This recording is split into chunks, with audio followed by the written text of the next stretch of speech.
pelo que temos, reclamamos do que não temos em vez de agradecer pelo que temos. Não temos peru para o Natal, mas tem carne. Graças a Deus pela carne em nome de Jesus.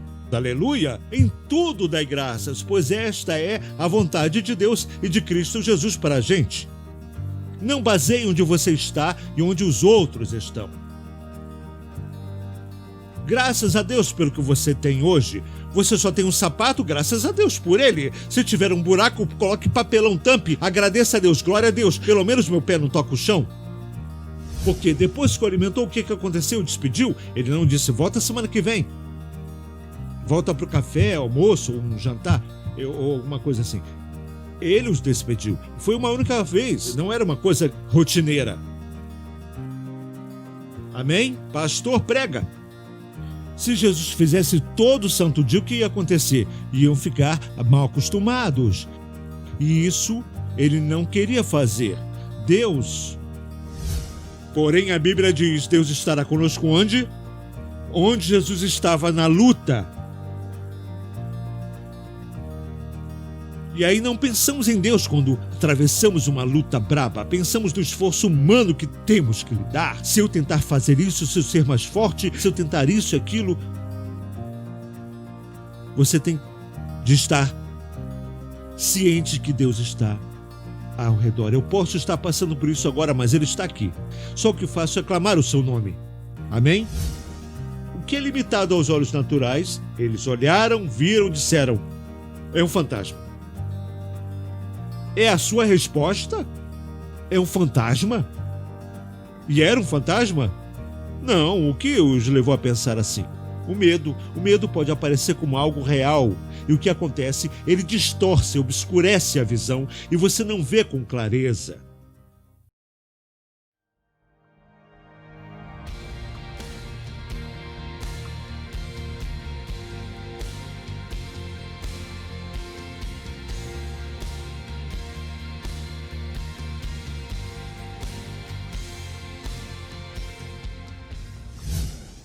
Eu quero ler em João capítulo 6, versículos 1 ao 15, que diz assim, depois dessas coisas, Jesus atravessou o mar da Galileia, que é o de Tiberíades. Uma grande multidão o seguia porque via os sinais que ele operava sobre os enfermos.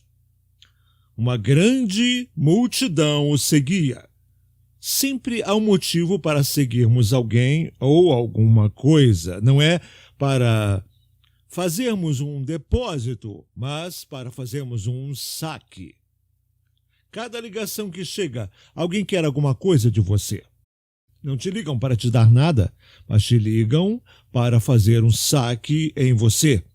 Não era diferente com Jesus. Não iam porque queriam um relacionamento ou entender os seus ensinos do que seria o reino de Deus. Não foi. Não tinham nenhum interesse sobre o céu, todos tinham interesse na terra. Seguiam-no porque viam os sinais que ele operava sobre os enfermos. As pessoas só vão baseadas em necessidade. É incrível quando você baseia sua vida apenas em necessidades. Quando ela é suprida, você não fica mais naquela região. Se vão a uma igreja porque ela supre uma certa necessidade, quando ela é suprida, pastor, o senhor me mandou para outra igreja. Porque aquela igreja não supre mais a necessidade que você tem. E Deus não está à procura de quem precisa. Vou repetir, Deus não procura quem precisa. Ele procura pessoas que querem crer nele. Tem muita necessidade na terra. Eu sei que você diz que a palavra diz que Deus vai suprir nossas necessidades de acordo com suas riquezas. Isso tem base no relacionamento. Sou responsável por suprir necessidades dos meus filhos, da minha família, não da sua. Você é responsável em suprir sua família. Entendeu? Por quê? Porque o relacionamento. E essas pessoas aqui, ela veja que a multidão seguia Jesus, não estava interessada em relacionamento com ele, mas estava interessada no que ele podia lhes proporcionar. Muitas vezes temos essa expectativa de Deus do que Ele pode fazer por nós. Vamos para Jesus porque Ele pode nos dar alguma coisa, não porque queremos um relacionamento com Ele. Então, muitas vezes, vamos até Jesus porque nossa vida está detonada e vamos até Ele. Sem sacar que vamos para Jesus porque nós pecamos, e não por causa de uma necessidade financeira ou emocional. Não é por causa do relacionamento, amém? Deus está buscando relacionamento com o seu povo. Mas você vê a história, e diz aqui no versículo 3, e Jesus subiu até o monte, a multidão estava atrás, e ele assentou com os seus discípulos. E a Páscoa, a festa dos judeus, estava bem próxima. Então Jesus, levantando os olhos e vendo que uma grande multidão vinha ter com ele, disse até Filipe, onde compraremos pão estes comerem? Mas disse para o experimentar, pois sabia o que ele ia fazer. Quando Deus faz uma pergunta, não é porque ele busca conselho. Está entendendo? Ele pergunta para ver o que sabemos sobre sua natureza, características e capacidade. Ele sabia o que ele ia fazer. Os discípulos não passaram tantos anos assim com ele. Filipe respondeu então, 200 denários em pão não lhes bastarão, para que cada um deles possa comer um pouco. E um dos discípulos, André, o irmão de Simão Pedro, disse-lhe, está aqui um rapaz que tem 5 pães de cevada e 2 peixinhos. Mas o que é isso para tanta gente? Jesus deseja alimentar o seu povo. Jesus falou, fazei o povo se sentar. Havia naquele lugar muita relva, assentaram-se os homens em número de quase 5.000. Jesus tomou os pães e ele disse, passe isso para cá. E tendo dado graças, veja, o nosso problema não agradecemos pelo que temos, reclamamos do que não temos em vez de agradecer pelo que temos. Não temos peru para o Natal, mas tem carne. Graças a Deus pela carne em nome de Jesus. Aleluia! Em tudo dai graças, pois esta é a vontade de Deus e de Cristo Jesus para a gente. Não baseie onde você está e onde os outros estão. Graças a Deus pelo que você tem hoje. Você só tem um sapato, graças a Deus por ele. Se tiver um buraco, coloque papelão, tampe. Agradeça a Deus, glória a Deus. Pelo menos meu pé não toca o chão. Se você não for fiel no pouco, Deus não vai poder te fazer governar sobre o muito. Está entendendo? Jesus pegou aquilo, o pouco, e transformou em abundância. E eles, a verdade que você precisa entender aqui, enquanto algo permanecer em suas mãos, nada muda. É por isso que você continua com o mesmo problema o tempo todo, porque ele está em suas mãos. Quando você pega e deixa nas mãos de Deus, o seu potencial pode trazer uma abundância.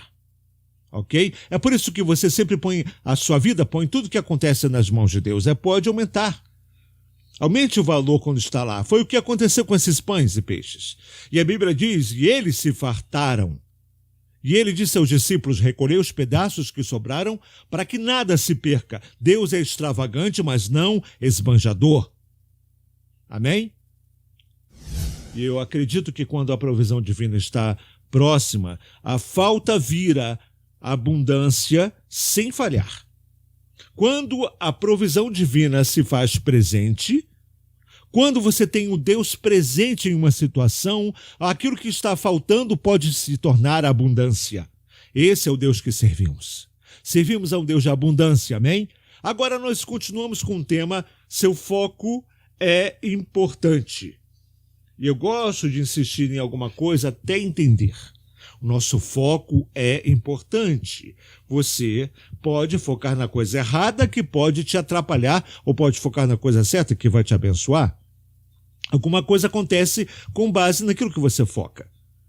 As coisas sempre acontecem. O medo acontece baseado em seu foco. A fé acontece baseada em seu foco. Você vai ter uma reação baseada em seu foco.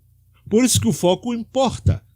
No outro sermão, tivemos várias lições do porquê o foco é importante com a história de Jesus, que se encontra em Mateus capítulo 14, versículo 22, que é o nosso texto base. Aprendemos com a experiência que os discípulos tiveram ali no mar. Você conhece a história. Jesus alimentou a multidão e depois ele foi, e a Bíblia diz que ele a despediu. E o segredo que aprendemos pelo foco importar é que devemos entender que aqueles a quem somos designados para ministrar não devem ser uma prioridade maior do que nosso relacionamento com Deus. Aqueles a quem somos designados, Jesus jamais deixou a necessidade do povo ser prioritária do que seu relacionamento com Deus. Porque depois que o alimentou, o que aconteceu? Despediu? Ele não disse, volta semana que vem. Volta para o café, almoço, um jantar, ou alguma coisa assim. Ele os despediu. Foi uma única vez, não era uma coisa rotineira. Amém? Pastor, prega. Se Jesus fizesse todo santo dia, o que ia acontecer? Iam ficar mal acostumados. E isso ele não queria fazer. Deus não está em negócios fáceis, mas em negócios da liberdade. Amém? Quando Israel deixou o Egito, a Bíblia diz que não havia um fraco entre eles. Eles saíram com prata e ouro. No deserto, Deus os sustentou, mas na hora que chegaram à terra prometida, ele disse, ao trabalho. A Bíblia diz, o maná cessou. E tiveram que transformar a espada em arado, e eles não gostaram da ideia. Eles queriam voltar para o Egito, porque ele não tinha responsabilidade por nada. Vivemos hoje nessa sociedade irresponsável, sempre queremos que os outros façam por nós, em vez de nós fazermos. Jesus despediu a multidão porque entenderam uma coisa. Quando ele se separa do povo, isso nos ensina que passar tempo com Deus impede que as pessoas controlem ou venham definir nossa agenda. Por isso Jesus passava tempo com o Pai. E isso o levou a ter um ministério bem-sucedido. É a primeira coisa que descobrimos, ele não deixou que as pessoas tivessem mais prioridade que seu relacionamento com Deus. A segunda lição é que o foco, sim, é muito importante e que o impacto em nosso progresso não deve impactar o nosso foco. O impacto em nosso progresso. Os discípulos, em Mateus 14, 24, que diz, e o barco estava a uma distância considerável da terra, açoitado pelas ondas, porque o vento estava contrário. Você já esteve em um lugar onde tudo estava contra você, a vida parece não funcionar para você, quanto mais você faz, menos ganha. Hein? Eles vão remar? Não vai demorar muito para vencer, mas toda vez que dão um passo à frente, o vento os empurra 2 passos para trás. Parecia que estavam girando, indo a lugar nenhum. Eles ficaram presos no vento. Você pisa no acelerador, parece que vai a 160, mas o carro não sai do lugar. Fica preso por causa daquela situação em sua vida. Às vezes as situações podem atrasar. Amém? E você precisa saber lidar com isso. Você não pode fugir, não volta atrás. É incrível como as pessoas, quando ficam irritadas com as ondas da vida, elas desistem. Eu já disse isso. Quando você desiste, você não sabe o que poderia ter acontecido. Desistir não deve ser opção. Aquilo que você está lidando, Deus sabe lidar. Deus não tem problema com lutas. Ele anda na dimensão sobrenatural. Ele fez o mar para andar nele. Amém? Deus não nos dá uma missão e sai de perto quando mais precisamos dele. Ele está sempre perto. Ele disse, nunca te deixarei, jamais te desampararei. Sempre estarei convosco até o final.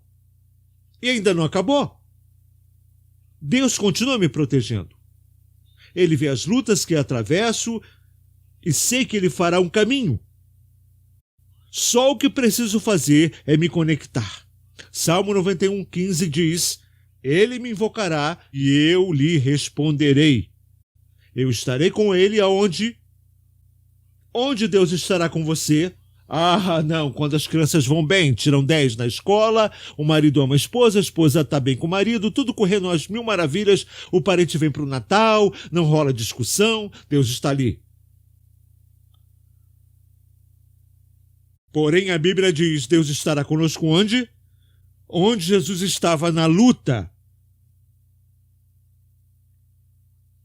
E aí não pensamos em Deus quando atravessamos uma luta braba. Pensamos no esforço humano que temos que lidar. Se eu tentar fazer isso, se eu ser mais forte, se eu tentar isso e aquilo. Você tem de estar ciente que Deus está ao redor. Eu posso estar passando por isso agora, mas Ele está aqui. Só o que faço é clamar o seu nome. Amém? Eu clamarei a Jesus e Ele vai me responder. Vai me mostrar coisas grandes que eu ainda não conheço, coisas que eu não sei. No meio da situação, quando achamos que tudo acabou, Deus vai surgir. Ele sempre aparece. Ele pode não vir quando você quer, mas Ele vai vir. Por exemplo, em Atos 27, versículos 21 ao 26, quando o apóstolo Paulo e o homem que viajava com ele enfrentaram a tempestade, eles o levaram até Roma para serem julgados por César. E veio uma tempestade naquele momento. Agora, o tempo naquele dia dizia que ia ser ruim, mas decidiram a si mesmo. As pessoas tomam decisões que muitas vezes afetam você. Não é? Depois de terem passado muito tempo sem comer, versículo 21 de Atos 27, Paulo, pondo-se de pé, lhes disse: vocês deviam ter ouvido meu conselho para não sair de Creta. Assim não sofreriam tão grande perda. Ou seja, vocês podiam ter se poupado desse perigo, mas não ouviram. Veja agora versículo 22. Paulo diz: mas já que estamos nesse caos, eu não vou culpar vocês. Já que estamos nesse caos, eu sei que Deus tem me guardado. Apesar do que tinha passado, ele ainda cria que Deus era com ele. Agora eu vos digo para que tenham coragem, porque a vida de ninguém vai se perder. Só o navio vai ser destruído. Ninguém irá morrer aqui. Veja, que eles iam morrer porque eles jogaram a carga e clamavam por suas vidas. Meu Deus, o navio se acabou. Sua vida vai se acabar, mas glória a Deus, Deus ainda está te guardando. Amém? Amém? Veja, é por isso que eu ainda estou aqui. Eu ainda estou aqui porque eu creio que Deus está me guardando. Amém? Amém? Veja, as pessoas param, elas desistem fácil. Não, Deus vai te guardar, tudo vai ficar ok. Isso é uma cena do filme da sua vida. Você não desiste do filme porque o protagonista foi ferido, ele levou um tiro. Acabou o filme. Não acabou, você continua vendo. Eu disse, continue, amém? Você tem que manter o foco. Manter o foco aonde? Onde você vai. Eles estavam focados aonde? Na tempestade. E vemos que Paulo, ele diz, sim, tenham coragem. Ele disse, esta noite um anjo de Deus, de quem eu sou e a quem eu sirvo, esteve comigo. Um anjo, sabe, às vezes esquecemos. Os anjos estão em missão. Ele disse, o anjo estava comigo e ele disse, não tenha medo. Você vai ser levado diante de César. Ou seja, ele ainda tem uma meta que é César, e Deus, na sua bondade, te deu a vida dos que navegavam contigo. Por isso, tenham coragem, pois eu confio em Deus, que acontecerá como ele me falou, assim como ele disse. É por isso que, antes de entrar numa dificuldade, numa prova, tenha certeza que você tem uma instrução de Deus. algo que você possa se apegar. Não, espera lá. Deus me deu uma meta, se eu vou bater, Deus disse, este homem é meu. Deus disse, se eu disse, eu não vou abrir mão, não vou deixar escapar, eu vou me agarrar nisso até acontecer, até se manifestar.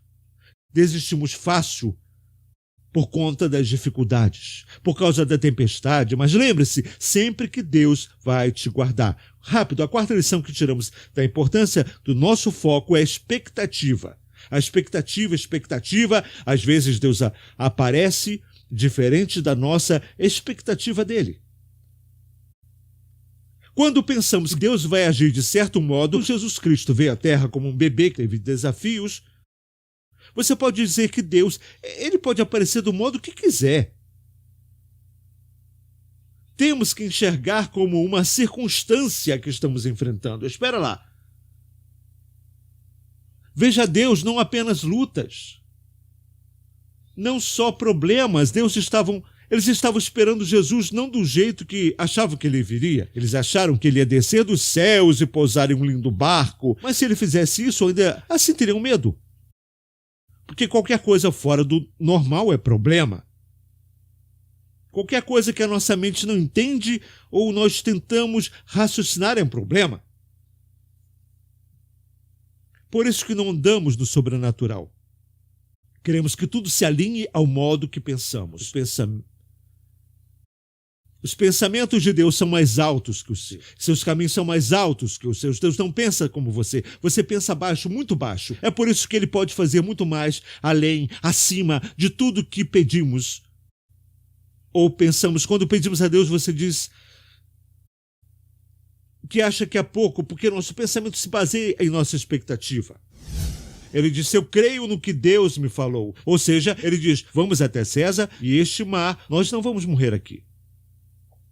Sim, todos vamos morrer, mas não aqui. Não desse jeito. Fala sério, gente. Aleluia, aleluia, aleluia. Tudo é expectativa. Agora, o versículo 26 diz, os discípulos vendo andar sobre o mar, eles viram, mas não sabiam que era ele. Estavam muito apavorados. Toda essa situação os deixou apavorados. O que está te apavorando agora? Donald Trump?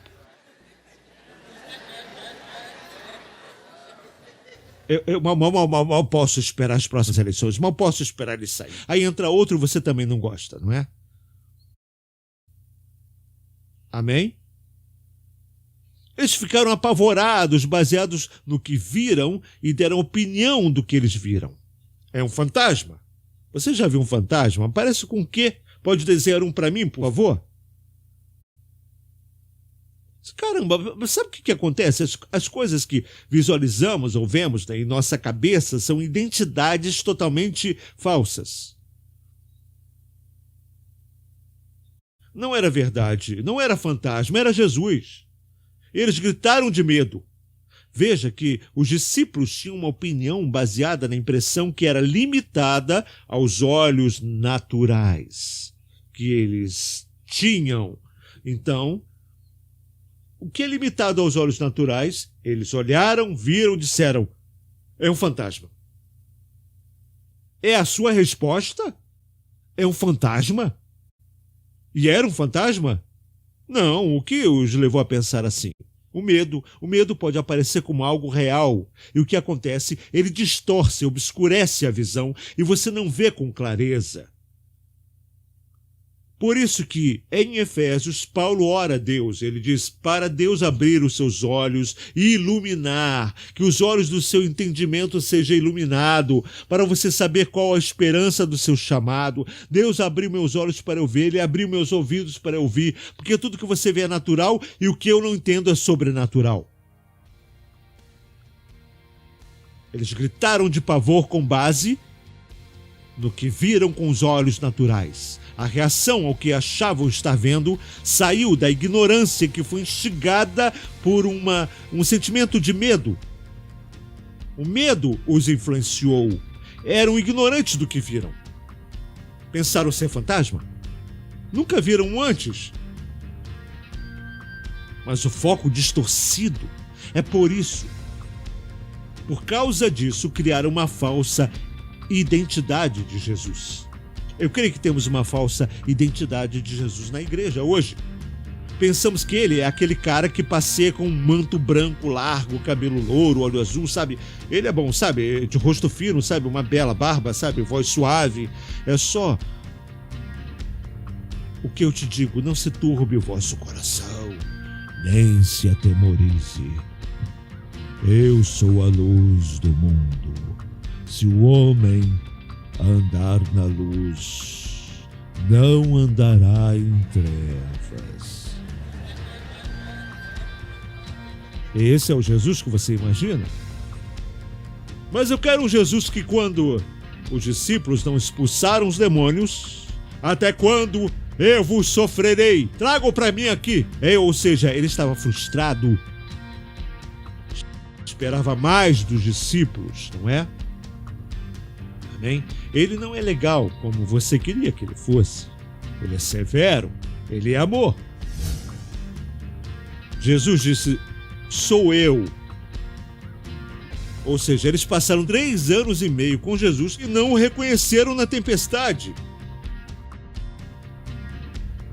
Só porque você lê a Bíblia e por ler a Bíblia não quer dizer que você vai fazer o que a Bíblia diz quando você tem que fazer. O que mais temos é uma ascensão mental. Concordamos com a cabeça, mas o coração não se conecta. Pois só acreditamos na infelicidade. Felicidade, acontecimentos, e as coisas acontecem e aí você fica feliz por um tempo. As coisas não são do jeito que você quer, aí você fica toda triste. Você não deve viver a vida assim. Amém? Se as coisas não são do jeito que eu queria, sabe o que eu faço? Tudo bem, Deus, tu tens um plano melhor. Pedro disse: se és tu, então me manda aí.